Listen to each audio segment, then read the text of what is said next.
Welcome to Cal State Fullerton's The Report with the latest news, views, and info to go. I'm Lena Goulian. I'm Sarah Fenton. I'm Hippa Berry. And I'm Evan Boydston.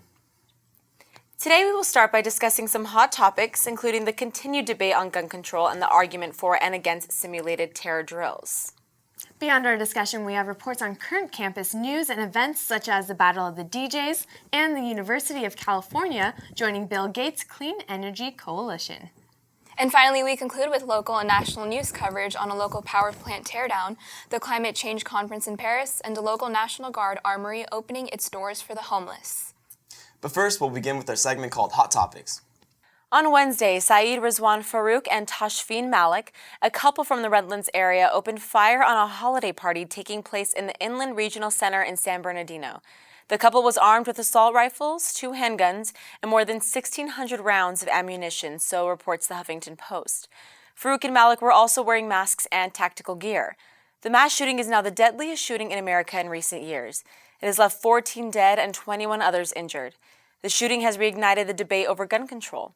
Many politicians have offered the standard thoughts and prayers message to the public, but that has left many of their constituents to call for stronger action. Democratic Senator Chris Murphy of Connecticut tweeted, quote, "Your prayer should be for forgiveness if you do nothing again," end quote.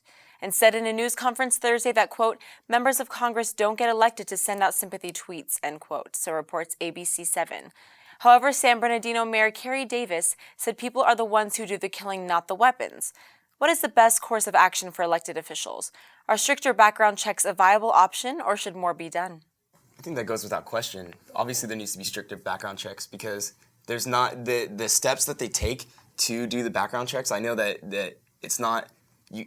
It's kind of hard to differentiate between the people that can and can't. I know because people with not obviously people with mental illness can't, but there's certain people that should have been checked. People slip through the cracks sometimes, so there needs to be more action done. Obviously. Yeah, I do think we need stricter gun laws. I know there's probably a bunch of loopholes. Mm-hmm. Somehow these people are getting guns, and whatever that is, however they're getting it, it needs to stop because this has gone on for way too long. Mm-hmm. I don't think we should get rid of guns completely.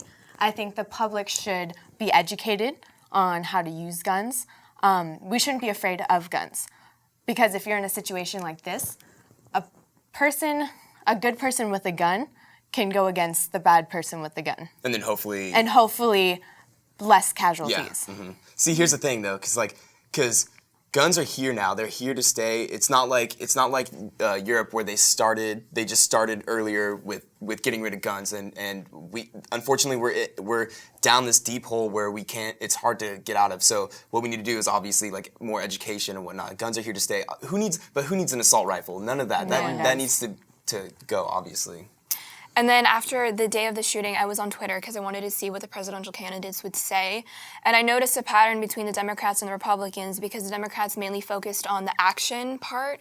They were saying that we really need to crack down on gun violence and really get stricter background checks and cover those loopholes and really crack down, and we really need to end this. But on the other side, the Republicans were mostly just saying their prayers and their thoughts. And I feel like they try to just wish these types of things away, but the evidence is in the news. This is still happening. Those prayers are not working, and more action needs to be taken place. And I feel like it just needs to come to an end. Yeah. I feel like this just happens so many times now. I don't know how many times we've reported on shootings. Yeah. It's happened so much. Especially I feel really present right now are these these mass shootings, and it's really hard to hear about them almost every week. Yeah. And I feel like something really needs to be done here because as a country right now, I just don't feel secure and safe to just walk around, which should not be the case here in this country. Yeah. Especially since it was so close, it was too close for comfort. It's just it goes to show that it could happen anywhere, anytime. Mm-hmm. A terror drill at a Kenyan university left one faculty member dead and more than 30 people hospitalized. Students at Strathmore University Madaraka's campus in the Kenyan capital of Nairobi panicked when security forces used what they thought was live ammunition during the staged attack on the school. Meanwhile, many school districts in America call for mandatory active shooter drills in schools. And while the drills are meant to make people feel safer, opponents say they do more harm than good. So the question is, do these drills make people feel safer, or did they stimulate a constant state of fear? should active shooter drills or terror drills be standard like fire and earthquake drills? Isn't that sad that we have to worry about this now? It's crazy. But you know what though? It was like back in the 50s, I know that they would practice like sheltering for during the Cold War and everything. So, but it's just scary that this is even a thing. I saw the pictures of people. People were jumping off out of the windows to hopefully get to safety. So many people were hospitalized because of that. And they were probably they were actually in fear during that. It was insane. I mean, I think it's good that we will know what to do if this situation happens, but I really feel like every student would have to know, like, this is happening today. Because I feel like I totally understand why people panicked. Yeah, they were left in the dark. They had no idea. I think just all of a sudden happened. I'm sure some sort of faculty knew, but not enough people knew. I feel like you need to tell the student body, or else we saw what happened. Yeah, like, that's what's going to happen. One of the ladies died, so she had a which panic is attack, tragic. heart attack or something. So that's insane. And then another trend that I saw reading the articles was that there's a lot of lack of communication of what was going on. No one was addressed that there was going to be a drill, and then the fact that it's so ironic because someone died during a drill. It's so crazy. That shows how on edge everyone is now about everything going on in the world. So it's just crazy. I think we need drills. At least I know here, we're supposed to watch a video in at least every class, and the only time I've done it is in one of my communications classes. That was the first time I've seen it, and it's an active shooter video, basically what to do in that situation, and that professor actually locks our doors every class and puts like a paper over the window, and like we practice, and that was the only time I've ever practiced an active shooter situation. I think it needs to happen more often. Yeah, I'm sure we're going to see that a lot more now.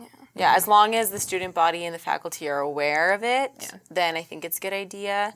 But if we can't have another situation like what happened. I get what they're trying to do. They're trying to have the actual feeling that you would have during, but that's too, that's There's not a line. right. There's a fine line. It's completely crossed it. Yeah.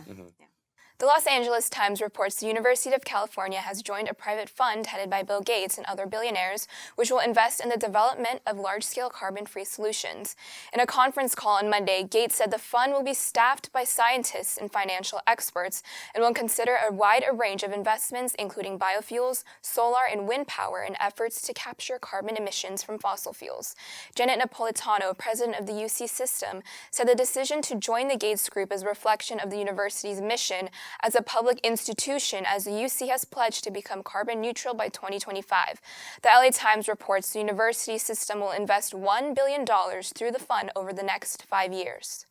Irene Lang, chair and professor of marketing at Cal State Fullerton, was recently honored by the U.S. Department of Education in recognition of 50 years of service to business education.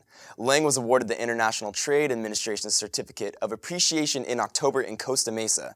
Professor Lang became a Titan in 1965 and has served as a chair since 1977. She has also served fellowships as a trade and economics analyst for European countries with the U.S. Department of Commerce and with NASA. Here's to you, Professor Lang. Way to bring us some Titan pride. Battle of the DJs is a competition that will be decided who will be opening for ASI's spring concert next semester. Last month, the aspiring student DJs battled it out for the coveted spot on the Tuffy lawn and were judged on their originality, transitions, music diversity, and crowd hype. Our reporter Cozy Johnson was there to see how it all went down.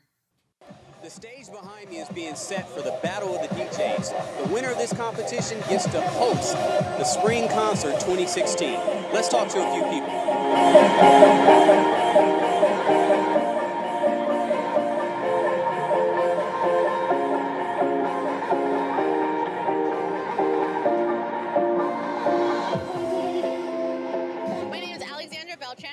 Director for Titan Task Force here at Cal State Fullerton.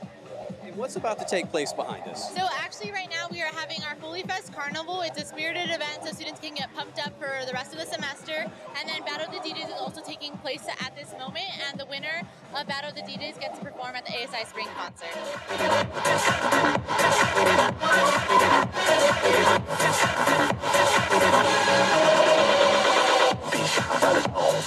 It's really exciting when we listen to these because they submitted online submissions, and we were really excited to hear them, and it's going to be exciting to see them actually play and perform in person. And a lot of people are excited and they have their friends here, so it's cool to see that crowd hype and how they're going to be supported by their friends.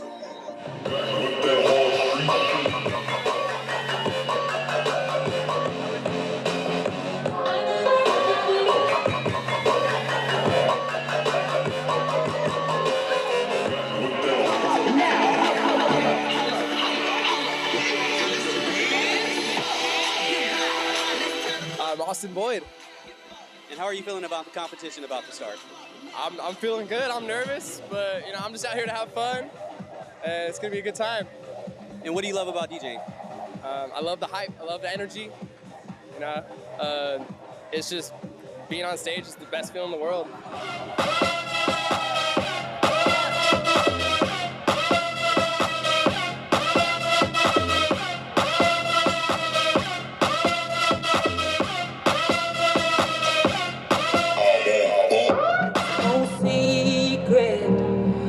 That the both of us are running out of time.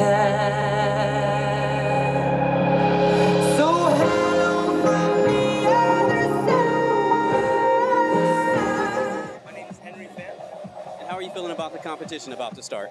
I'm feeling a tiny bit nervous, but I've been practicing a lot, so I think I'll be doing okay. And what do you love about DJing? I love playing the music that I love for others to hear and just sharing music with everyone.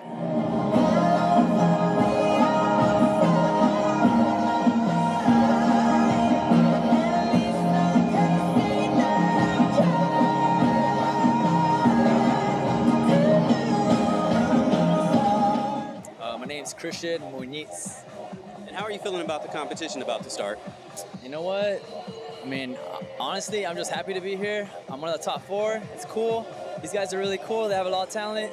And I'm just really here just to share the love of music. Well,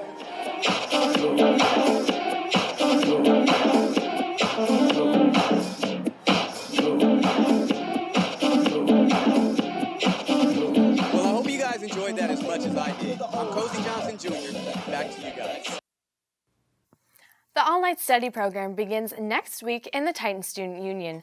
The program is sponsored by ASI and aims to help students prepare for final exams by providing access to individual and group study spaces, free Wi-Fi, public computer stations, wireless printing, and numerous events designed to provide short study breaks and stress relief. The TSU will keep its doors open 24 hours a day the week of finals, and the Titan Theater will be screening the 1987 comedy Spaceballs on Monday, December 14th through Wednesday, December 16th at 10 p.m. and midnight. ASI will also provide giveaways, neck and shoulder massages, and puppy therapy during finals week. So if you're feeling a little stressed out, and let's all face it, we all are, get yourself a neck massage and play with some puppies at the all-night study program. The Fullerton National Armory opened its doors on Monday to provide overnight shelter to the local homeless population. This comes just as overnight temperatures begin to drop. Mercy House, an Orange County nonprofit that helps house the homeless year-round, will run the shelters this winter. The Armory has approximately 200 beds available, meals and nightly movies, but doesn't offer social or medical services unlike other local nonprofits. Fullerton City Manager Joe Fells said the Armory can only stay open for 6 months out of the year, but will be open until April or May of next year in anticipation of El Nino. Last week, John Fisher and his wife were expecting company in their Laguna Beach home when their 3 chihuahuas began barking. The couple was shocked to find a coyote in their home. The coyote had attacked one of their dogs and fled into the backyard with it in its mouth and disappeared. The wild animal entered through a pair of double doors the couple forgot to lock in one of the bedrooms. Even more concerning was the fact that their week-old granddaughter was sleeping in that very same bedroom. This story should serve as a reminder to lock your doors at night, bring pets inside, and refrain from leaving food or water out. If walking at dusk or in the evening alone or with pets, be sure to carry a walking stick or golf club. If a coyote does come close to you or your pets, do not hesitate to challenge the animal. First, try to scare it off by shouting and swinging your arms. Try to appear as large as possible. Also, if a coyote has been regularly spotted in your backyard, please make it feel unwelcome or call animal control. Incidents such as the Fishers, although sad, could have been much worse. The San Onofre power plant has been scheduled for closure and dismantling, and the teardown will affect property values within a 10-mile radius. Southern California Edison reports property values are estimated to increase a little over 6%, and the plant teardown will result in a $9 billion boost to the economy. The demolition will also add more than 6,000 jobs in the San Diego and Los Angeles area. CNN reports leaders of 150 nations gathered on Monday in Paris to begin a 2-week-long conference to tackle climate change on a global political level. Many officials will convene in working groups before coming together and potentially hashing out an agreement. On Tuesday, President Obama said he thinks the conference will succeed, saying, quote, "I'm optimistic. I think we're going to solve it," end quote. The main goal is to agree on legally binding reductions in greenhouse gas emission meant to hold global average temperatures short of a 2 degrees Celsius increase over pre-industrial global temperatures. However, as the president was voicing his optimism, the Republican-controlled House voted to block federal rules to cut power plant emission from existing power plants. Donald Trump demanded that CNN pay him $5 million to participate in their next debate, or else he wouldn't take part in it. Trump planned on donating the money to Wounded Warriors Project and other charities for veterans. Trump's reasoning behind the demand was he felt he was treated unfair in the last debate. Jeff Zucker, president of CNN, said in a statement that the network does not pay candidates to appear. Trump made a similar request back in September when he demanded all profits of the second GOP debate go to veterans as charities. CNN did not respond to the request, and Trump still attended the debate. The OC Register reports Defense Secretary Ash Carter ordered the military Thursday to open all military jobs to women, removing the final barriers that kept women from serving in combat, including the most dangerous and grueling commando posts. In a news conference, Carter said, quote, "We are a joint force, and I have decided to make a decision which applies to the entire force," end quote. Carter said any man or woman who meets the standards should be able to serve, and he gave armed services 30 days to submit plans to make the change. That's all we have for our episode of The Report. Join us next time for more up-to-date news, views, and info to go. Thank you. I'm Lena Agulian. I'm Sarah Fenton. I'm Hiba Berry. And I'm Evan Boydston. Stay fresh, Fullerton.